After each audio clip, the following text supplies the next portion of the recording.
I'm Jessica, 38 years old. I run my own law firm as an attorney. Actually, I'm remarried after a divorce, and now I live happily with my second husband and our two kids. However, my eldest child, Laura, is neither mine nor my husband's biological child. 12 years ago, my sister Rachel, who was a single mom, left Laura with me and disappeared. I'm going to live with Rachel. That's what my ex-husband, Mike, wrote in a note before vanishing, leaving behind divorce papers as well. Since then, no one had seen Rachel or Mike. But now here they were, standing right in front of me. It was a chance encounter after 12 years. Hey, how's that kid doing? Though shocked by the sudden question, I calmly replied, "She's doing well. She's grown up and is now in middle school." Wow, that emotionless crybaby loser made it to middle school? Seriously, she only ever cried or had that sullen look. Can she even handle school properly? She was definitely not cute. Rachel kept running her mouth while Mike laughed hysterically beside her. Mom. Just as I was about to end our conversation, I heard a voice calling me from behind. "Laura, are you done?" Yeah. It was my daughter Laura, wearing her prestigious private middle school uniform. "Well, we're leaving," I said as I greeted them, and Laura did the same. As we started to walk past them, Rachel shouted, Hey, wait a minute. "What?" That kid. No way, right? Seeing her reaction, an idea popped into my head. "If you come here tomorrow at 10 a.m., I can spare some time to talk." With that, I handed Rachel my business card, ignored whatever they were still saying, and walked away with Laura. Rachel had always been spoiled since she was a kid. She knew she was pretty and couldn't stand not being the center of everyone's attention. She used people without hesitation and carried that attitude into adulthood. While I passed the bar exam during college and became a law clerk after graduation, Rachel graduated high school and, wanting money and admiration, dove headfirst into the nightlife. It wasn't uncommon for her to come home in the morning just as I was leaving for the day. Another all-nighter? I don't need a lecture from someone still mooching off their parents as a student. Don't worry, I'll be bringing back my lawyer badge soon enough. But you'll never make as much as me, right? I can make 10 grand in a single night. Can you? I'm not interested in making that kind of money or doing that kind of work. Boring. With that, Rachel would head back to her room, cursing under her breath. Not long after, Rachel moved out of our parents' house. Since then, she hardly ever came back. In the meantime, I married Mike, whom I met through a mutual friend. Rachel made a brief appearance at the wedding, but didn't even offer her congratulations. Then, one day, everything changed suddenly. It all started with a late-night call from my mom. "Hello. It's rare for you to call." There's no time for chat, Rachel. She's come back home pregnant. "Really?" Mike and I rushed to my parents' house, which wasn't far, driving as fast as we could. When we arrived, there was Rachel, her belly already noticeably large. "What's going on?" Well, Rachel was fiddling with her phone, acting as if nothing concerned her. "Rachel?" As you can see, I'm pregnant. I think I'm about 23 weeks along. Too late to terminate, so I'm just gonna have the baby. Her nonchalant tone left me speechless. Apparently, she had quit her job, given up her apartment, and returned home. When we asked who the father was, she just dodged the question. My parents and I were at a loss. Then Mike, standing behind me, spoke gently. Maybe Rachel is just putting on a brave face, but deep down, she's scared. Having a baby as a single mom is scary for anyone. As a doctor, Mike seemed to prioritize Rachel's well-being as a pregnant woman. Feeling encouraged, Mike began to care for Rachel more than anyone in the family, even visiting my parents' house on his own. Eventually, Rachel gave birth to a beautiful baby girl. She named her Laura. Regardless of the circumstances, she was our first grandchild and niece. Both my parents and I adored that tiny new life immensely. However, Rachel didn't change. Even after having a child, her self-centered attitude remained. Rachel, Laura's crying. So what? Jessica, you can give her the bottle. For Rachel, her nails seemed to be a far bigger concern than feeding Laura. Mike, understanding that hormonal imbalances can happen around pregnancy and childbirth, started taking Rachel out for some fresh air about a month after Laura was born. Rachel was more than happy to go along. One weekend, Rachel came to visit. What's up? You came all the way here with Laura on the train? Yes, something like that. I felt an intense unease about Rachel bringing Laura on the train. Hey, can you watch Laura for a bit? I want to go to my usual salon in the city. Without waiting for a response, Rachel handed over the diaper bag and Laura then left. That day, Mike had gone out for golf early in the morning, and I had been enjoying a quiet day alone, so taking care of Laura wasn't a problem. But after a day of changing diapers, feeding, napping, and playing, it was already evening. She's late. I messaged Rachel several times, but while the messages were read, there was no reply. And just like that, Rachel disappeared. And from that day on, Mike never returned home either. The day after that shocking reunion, I was at the office, working as usual. Since going independent 4 years ago, I've been fortunate with great clients, and today I had several meetings lined up in the afternoon. But today, an unexpected task had popped up before those meetings. I wonder what kind of face they'll make when they show up. As I pondered, there was a knock at the door. Come in. At my call, the door opened, and Rachel and Mike were shown in by my staff. Their expressions were amusingly sullen. What is this place? Like I said yesterday, it's my office. What's this about you being remarried? I didn't know. Of course not. You disappeared without a word, and Mike left his job and vanished too. How was I supposed to tell you? Rachel clicked her tongue and glared at me, clearly annoyed, her demeanor unchanged despite being in her 30s now. And yet, despite everything, you could still calmly face me after I suggested meeting? Do you have no idea what you did that made you disappear for 12 years?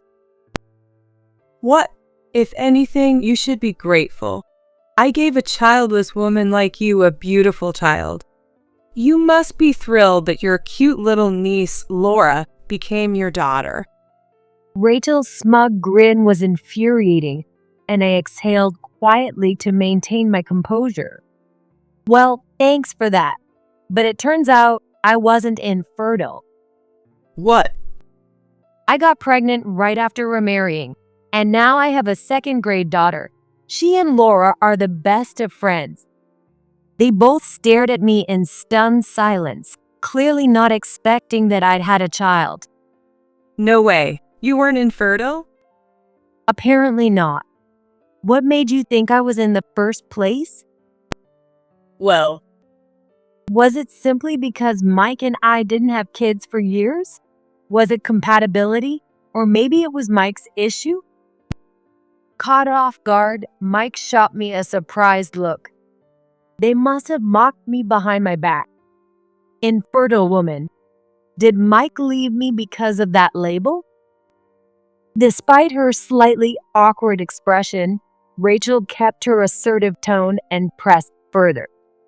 Well, good for you. So, when did you remarry?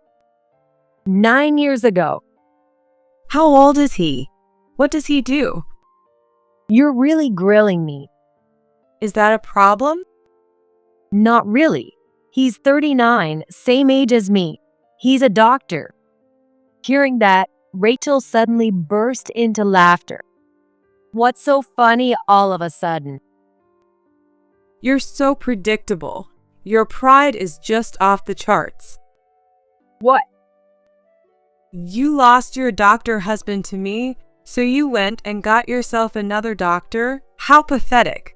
You can't stand being with someone who's beneath you, can you? It's hilarious how transparent you are. That was exactly the kind of thing Rachel, with her inflated pride, would think. She probably chose her partners with the same mindset. But the truth is, I'm not particularly drawn to doctors. In fact, back in the day, I avoided dating within the same group because it was too much trouble. It just so happened that both of my husbands were doctors. To me, that's all it was, but explaining that to Rachel would be pointless. After all, Rachel was the one who chose Mike as her runaway partner precisely because he was a doctor. Good for you. Since my husband was a doctor, it made it easy for you, right? No need to search men. Just grab what's already there. You always need someone who can cater to your ego, right? What? Laura's father. What? You were planning to settle down with a doctor who was one of your clients, but he dumped you, didn't he? How do you know that? Rachel's shocked expression brought a slight smile to my face. In contrast, Mike, sitting next to her, had a tense expression. Mike, let me clear something up. Laura isn't your child. She's the child Rachel had with a client she got involved with at work. You were just being used. What? Hold on. Laura is my daughter. Rachel said she was, and that's why we decided to have her. Well, sorry to break it to you. You got caught up in Rachel's lies. Hey, you can't just say that. But it's the truth. You've got to be kidding me. What's your proof? A DNA test. Neither Rachel nor Mike seemed prepared for that, their faces betraying their confusion. After you both disappeared, leaving Laura behind, I checked the records. It showed that you had acknowledged her as your child, so I had it investigated to see if you and Laura were really biologically related. What? Are you serious? You had no right. Well, you did acknowledge her, didn't you? My sister's child, acknowledged by my husband? That's a serious issue, don't you think? So, I investigated. But how did you even do that? Cigarette butts and a toothbrush. What? You don't need blood or mucus for a DNA test. I used your cigarette butts and toothbrush from the house. The result?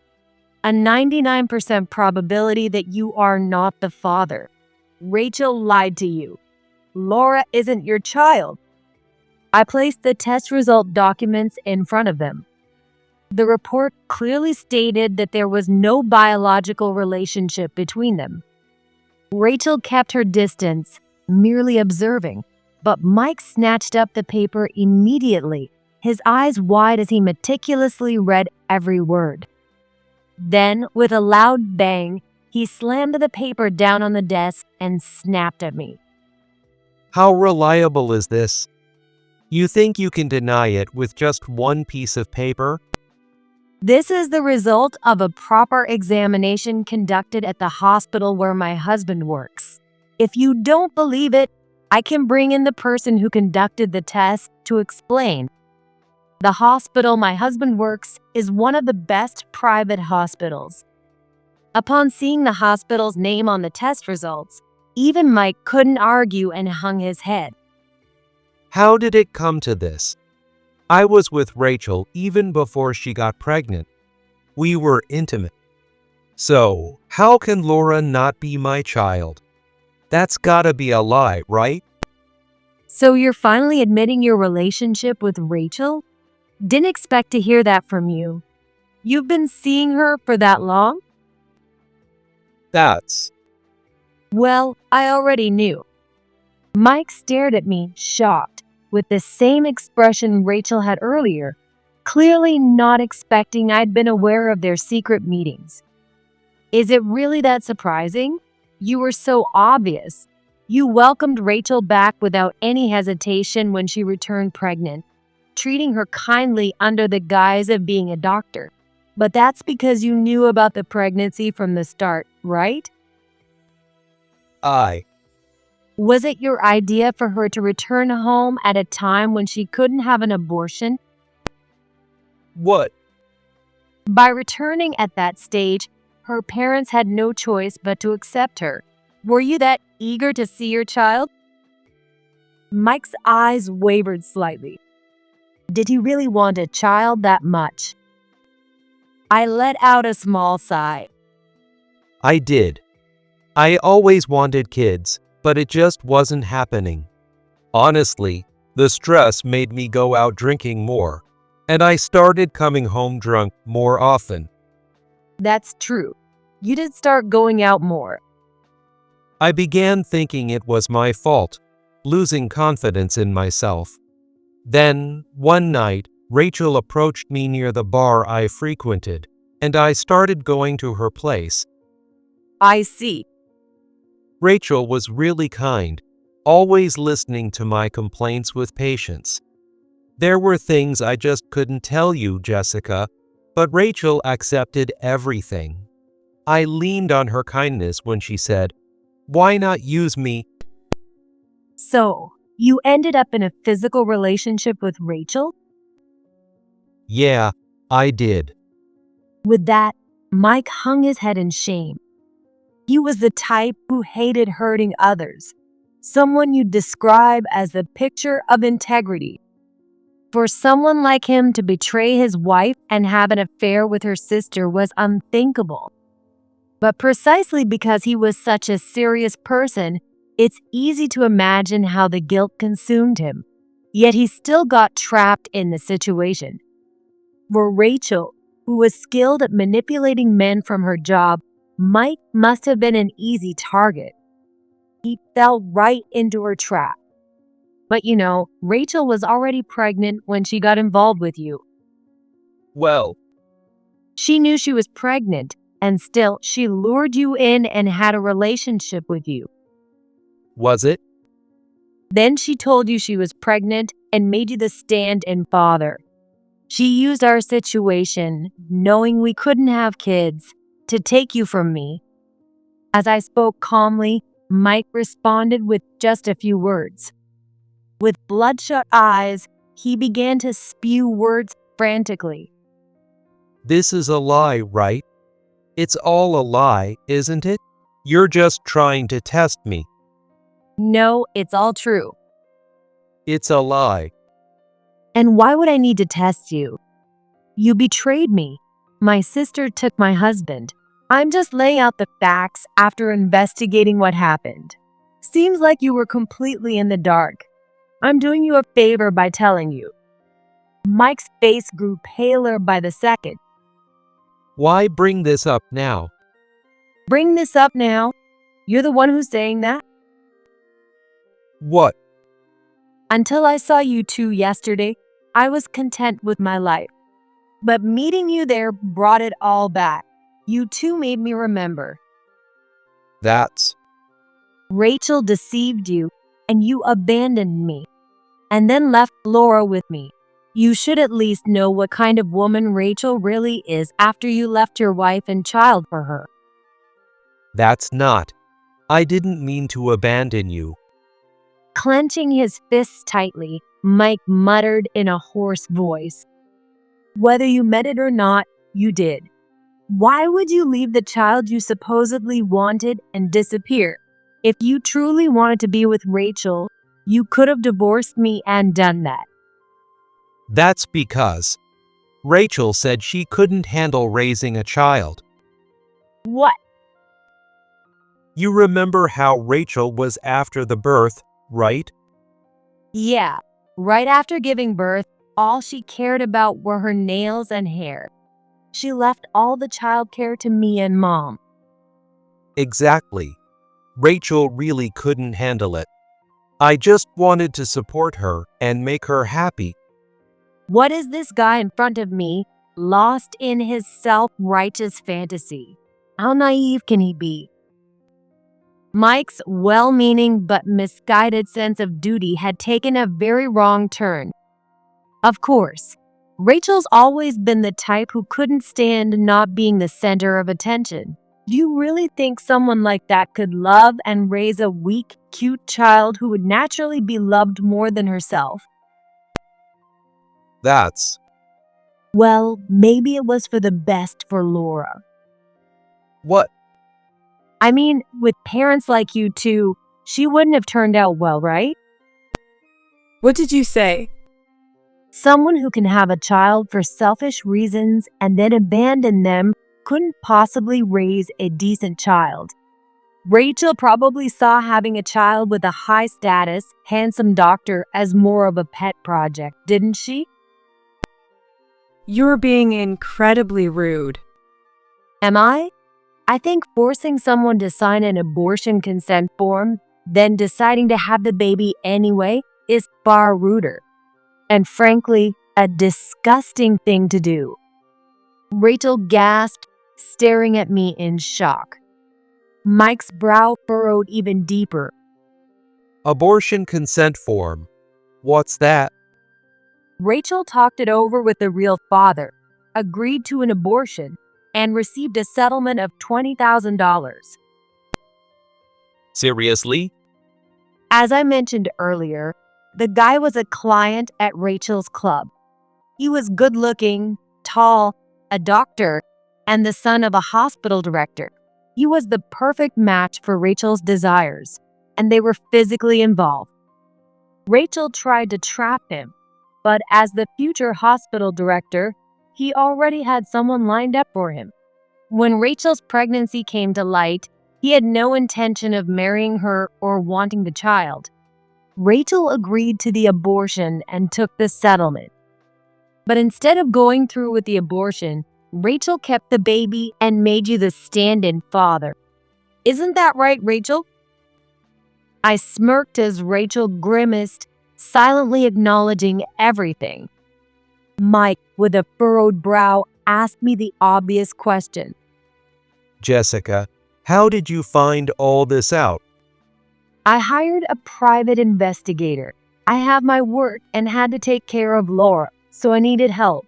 They looked into Rachel's workplace, her relationships, and everything else, which eventually led to the hospital director's son.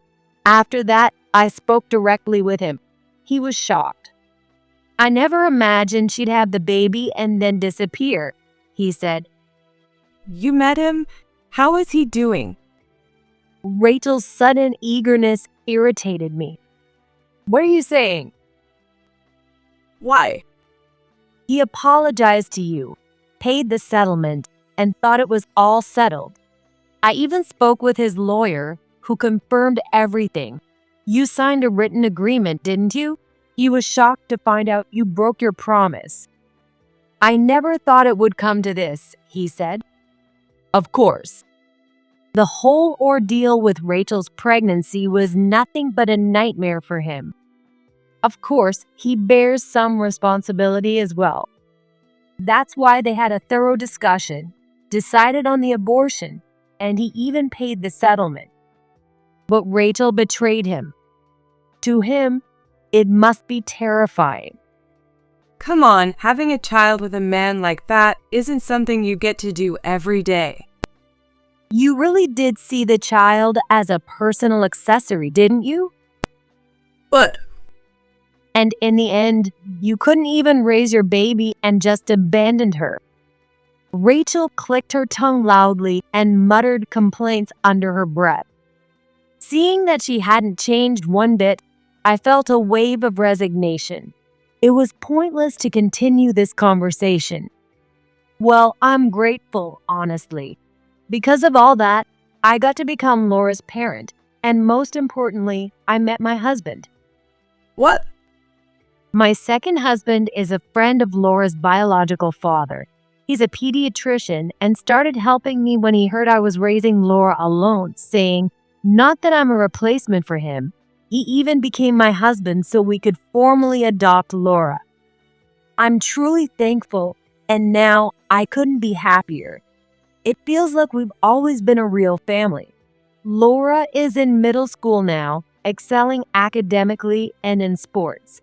You don't need to worry about her, so just go live your life with each other. That's all I wanted to say. With that, I stood, signaling the conversation was over. But then Rachel blurted out something outrageous. Wait, give Laura back to me. No way. Now that you have your own child, you can give Laura back. I see. So that's why Rachel came here today. I get it. Seeing Laura in that uniform made you want her back? The child you once thought was defective is now attending a prestigious private school. That must be irresistible for someone like you, who loves having a little trophy. If you understand, then give her back. You've got your own kid now. Who knew she'd be this desperate? Her sheer desperation made me chuckle. What's so funny? Well, nothing. I just thought you seemed really desperate. Of course, she's my child. Are you going to raise her alone? Of course, I'll raise her with Mike. Is that so? What do you mean? Why don't you take a look at Mike's face? Rachel, so caught up in her own desires, finally glanced at Mike. There he was, standing expressionless. Mike? Rachel called out hesitantly, and Mike responded with a sharp look. I want a divorce. Wait, I'm divorcing you, Rachel. why? How come? Shaking his arm frantically, Rachel pleaded in confusion. But Mike, glaring at her, spat out his words. For the past 12 years, no, since the day we met, I've been deceived by you. I can't imagine continuing to live with a woman like that. We're divorcing immediately, and I'll be pressing charges for fraud. Rachel gasped at his unexpected words. She clung to his arm, shaking it more vigorously. I'm sorry. I didn't mean for it to be like this. I was desperate. Desperate not to lose the man she had been using like an ATM, Rachel tried to excuse herself, clinging to Mike. But Mike remained silent, offering no response. As I watched this scene unfold, my phone began to ring. It was Laura. What's up? I ignored the two and answered the call. And I intentionally put it on speaker. Laura's voice suddenly echoed from the phone, causing the two who had been arguing to fall silent and look startled. Yet, perhaps instinctively, they stayed quiet and listened to my conversation with Laura. Laura asked if I could take her and a friend to visit the maternity ward because her friend had a new baby sister. Babies are always so cute. Yeah, does it remind you of when your sister was born? Of course. She was so tiny and adorable. Mom, thank you. What did you say? Thanks for having my sister. Laura. Laura's gentle words often moved me, even as her parent. I wanted the two standing before me to face reality. Laura, are you happy being my child? Of course, I don't care about someone who abandoned me. They're just a stranger to me now. If you hadn't raised me, Mom, if you hadn't married Dad and taken me in, I wouldn't have met my little sister, Grandpa, Grandma, or my best friends. You're the best mom ever. You're kind, warm, smart, and beautiful. There's no one else who could be my mom. Laura's heartfelt words of gratitude rang out. Rachel was left speechless, stunned by Laura's words. Laura knew everything about her past. Despite knowing it all, she still smiled brightly and chose to stay by our side. That reality seemed to hit Rachel hard, and for the first time, she looked genuinely shaken as a mother. Mike glanced at her, gave me a silent nod, and without looking back, walked out of the office. Rachel's desperate, almost shrill cries echoed down the hall as she hurried after him. Gradually, her voice faded until it disappeared entirely. Later, I received a call from the lawyer Rachel had hired. It seemed she was having trouble accepting the divorce. Despite being confronted with Laura's reality, she hadn't given up. She even accused me of falsifying the DNA test results, claiming I might have used my husband's connections at the hospital. Furious, I decided to send not only the results proving Mike wasn't Laura's father, but also the DNA test showing the near-perfect match between Laura and her biological father. During the process of nullifying Mike's acknowledgement of Laura, we conducted a DNA test with Mike and also obtained the proper consent from the biological father to test his DNA alongside Laura's.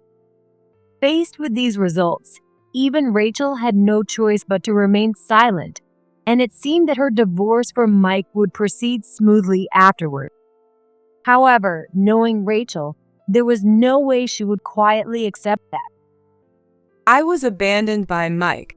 He got involved with me, his ex-wife's sister, and took advantage of me. He left Jessica to be with me, and now he's throwing me away just like her, dragging me to a place where I don't know anyone and then discarding me.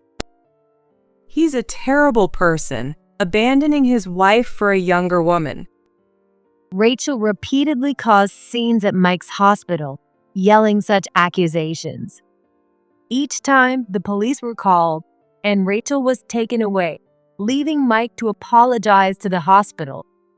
This happened so frequently that patients began filing complaints like, "That doctor can't be trusted," and "What kind of doctor causes a disturbance like that?" As a result, Mike resigned and moved back to his rural hometown. Of course, Rachel followed him there, continuing her harassment, and the divorce proceedings dragged on endlessly. Rachel's lawyer admitted they had no idea what she was holding on to anymore. Mike was not only pursuing charges against Rachel for fraud and defamation, but the biological father of Laura was also involved due to Rachel breaking their agreement.